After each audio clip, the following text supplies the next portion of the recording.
বলেন, ইয়া আইয়ুহাল্লাযীনা আমানু কুতিবা আলাইকুমুস সিয়াম, সিয়ামকে তোমাদের উপরে ফরজ করা হয়েছে, কামা কুতিবা আলাল্লাযীনা মিন ক্বাবলিকুম, যেমনি তোমাদের পূর্ববর্তীদের উপর রোজা ফরজ করা হয়েছিল, লাআল্লাকুম তাত্তাকুন, যাতে করে তোমরা আল্লাহ সচেতন হতে পারো, যাতে করে তোমরা মুত্তাকি হতে পারো। লাআল্লাকুম তাত্তাকুন, যাতে করে আমরা আল্লাহ সচেতন হতে পারি, আল্লাহ কনসিয়াসনেস আমাদের মধ্যে গ্রো করে। এটা হচ্ছে রোজার prime objective, the prime objective of সিয়াম।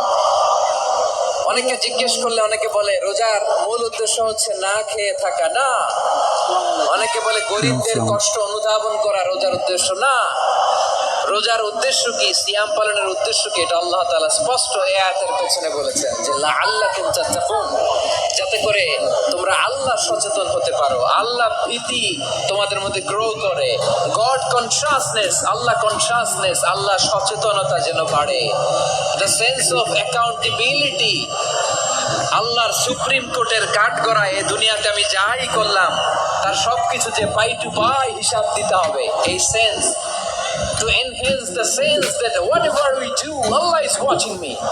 আপনি যাই করেন কেউ দেখে না, কিন্তু দেখে কে? শুরুতেই তো জিজ্ঞেস করেছিলাম যে কেউ যেটা দেখে না সেটা দেখেন কে, কেউ যেটা শোনে না সেটা শোনেন কে? এর নাম হচ্ছে লাআল্লাকুম তাত্তাকুন, যাতে করে তোমরা আল্লাহ সচেতন হতে পারো, আল্লাহ ভীরু হতে পারো। দুনিয়ার কেউ দেখে না, কিন্তু আল্লাহ দেখে। এটাই রোজার মূল শিক্ষা। আমার ভাইরা, আপনি লুকিয়ে লুকিয়ে ঘরের ভেতরে অন্যায় করেছেন, পাপ করেছেন, আপনার বাবা দেখে নাই, মা দেখে নাই, স্ত্রী দেখে নাই, কিন্তু দেখেছে কে? আল্লাহর চোখ ফাঁকি দেয়া যায়?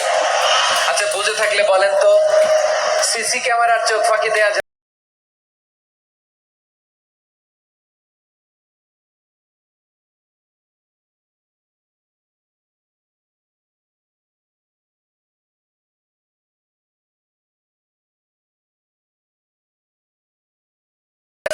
Allah is watching me, যাই করি আল্লাহ দেখে। লাআল্লাকুম তাত্তাকুন, রমাদানের রোজা, ইফতারি, সিয়াম, ইবাদত সব কিছুর মধ্য দিয়ে আপনাকে খেয়াল করতে হবে যে লাআল্লাকুম তাত্তাকুন এই স্ট্যান্ডার্ড এটা অ্যাচিভ হচ্ছে কিনা আমাদের, যাতে করে তোমরা মুত্তাকি হতে পারো, আল্লাহ ভীরু হতে পারো। তাকওয়া, এটা হচ্ছে the essence of Islam. What is তাকওয়া? তাকওয়া মানে কি?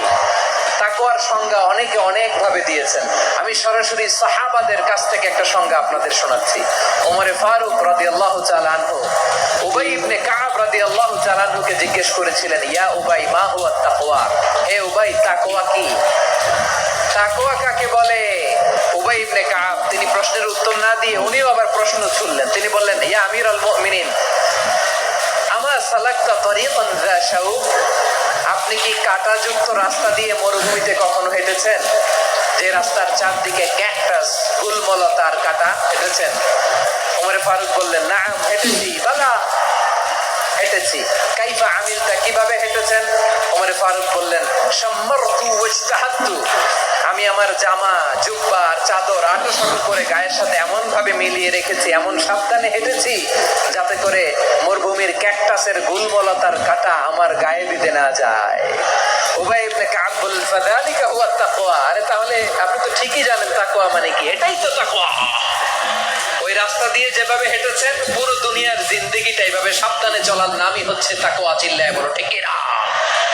এই দুনিয়াতে পাপ পঙ্কিলতা থাকবে, শয়তানির হাতছানি থাকবে, অপরাধ প্রবণতা থাকবে, নফসের খায়েশ থাকবে, অন্যায়ের হাতছানি থাকবে, সব কিছুকে দলে মুচড়ে পেছনে ফেলে সাবধান হয়ে এই দুনিয়ার সিরাতুল মুস্তাকিমের পথে চলতে হবে। যে রাস্তা শুরু হয়েছে দুনিয়াতে, শেষ হয়ে গিয়েছে আল্লাহর জান্নাতের ভেতরে। চিল্লায় বলেন ঠিক কিনা? আমার প্রিয় চাঁপাইনবাবগঞ্জের ভাইয়েরা, এটার নামই তাকওয়া। উবাই ইবনে কাব বললেন, ও আমিরুল মুমিনিন, ওই কাঁটাযুক্ত গুলমলতার রাস্তার মধ্যে ঠিক যেমনি সাবধান হয়ে আপনি হেঁটেছেন, এই দুনিয়ার বুকে ওই সাবধান হয়ে চলার নাম হলো তাকওয়া। সুবহানাল্লাহ। তাহলে তাকওয়া কারে বলে?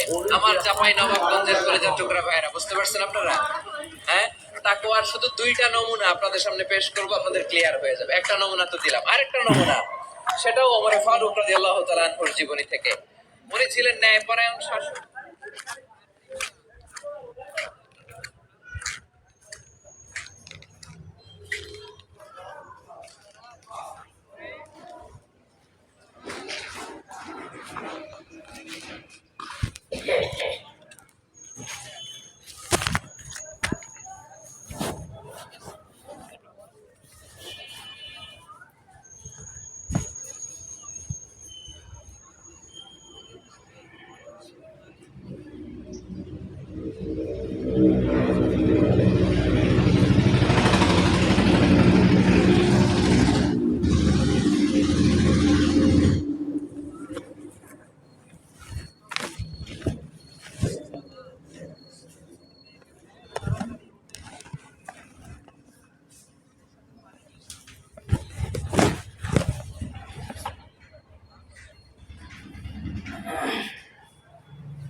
পান করতে পারি।